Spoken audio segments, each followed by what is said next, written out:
a primeira vez que subo essa tribuna após aquela busca e apreensão que vocês viram na minha casa no dia 18 de janeiro. Foi uma violência contra a minha família, foi uma violência contra mim, mas mais do que qualquer coisa foi uma violência contra a oposição e uma violência contra o Congresso Nacional, uma violência contra o Parlamento.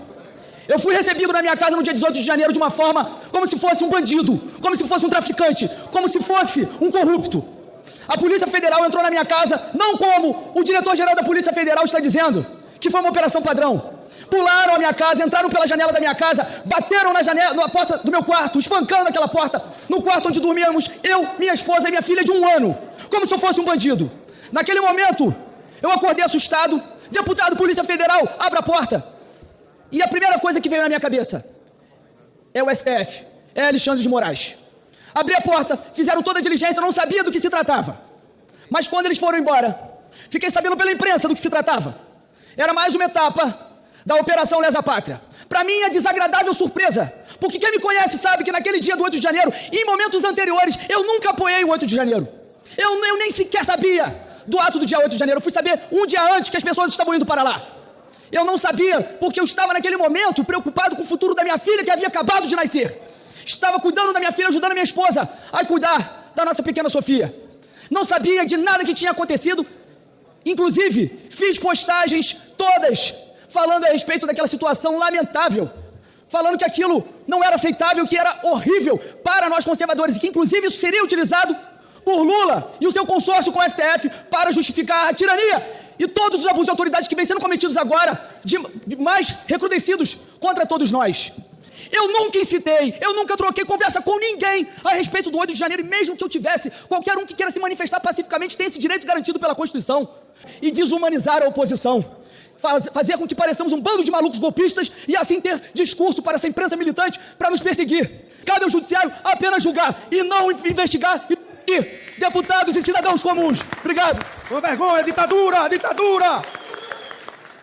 Ninguém há de querer um parlamento meramente carimbador e homologador de decisões do Executivo.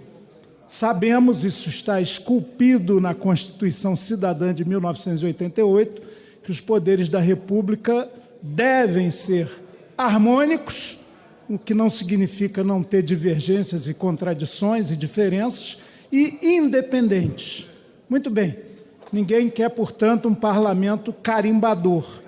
Queremos um parlamento, sim, independente, crítico, que colabore na produção de políticas públicas, colaborador quando o interesse público estiver em jogo.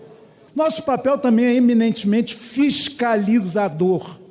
E aí é bom lembrar que abrir mão dessa condição é enfraquecer o parlamento. Exemplo concreto, atual, do aqui e do agora. Nós temos o dever de discutir, debater e propor uma comissão parlamentar de inquérito sobre a Agência Brasileira de Inteligência. Comissão parlamentar de inquérito não é para repetir o trabalho que eventualmente estiver sendo feito de investigação da Justiça e da Polícia. Não, ela existe, a CPI, para trazer à luz uma série de questões que interessam à sociedade, que não tem o dever do sigilo que uma investigação policial e judicial muitas vezes tem, e propor coisas. O Brasil precisa de uma política de inteligência clara, definida, com princípios estratégicos para ajudar governos, não para espionar, como na ditadura de triste memória, cujo 60º aniversário se relembra daqui a pouco, mas para colaborar com os governos, com o governo da União especificamente, na formulação de políticas estratégicas de soberania nacional e de defesa da democracia. Por fim, senhor presidente, estamos apresentando não só a proposta de CPI da ABIN para esta casa, reapresentando, como também entregando hoje um requerimento de informações para a Casa Civil, a qual a ABIN está subordinada, sobre uma série de questões fundamentais.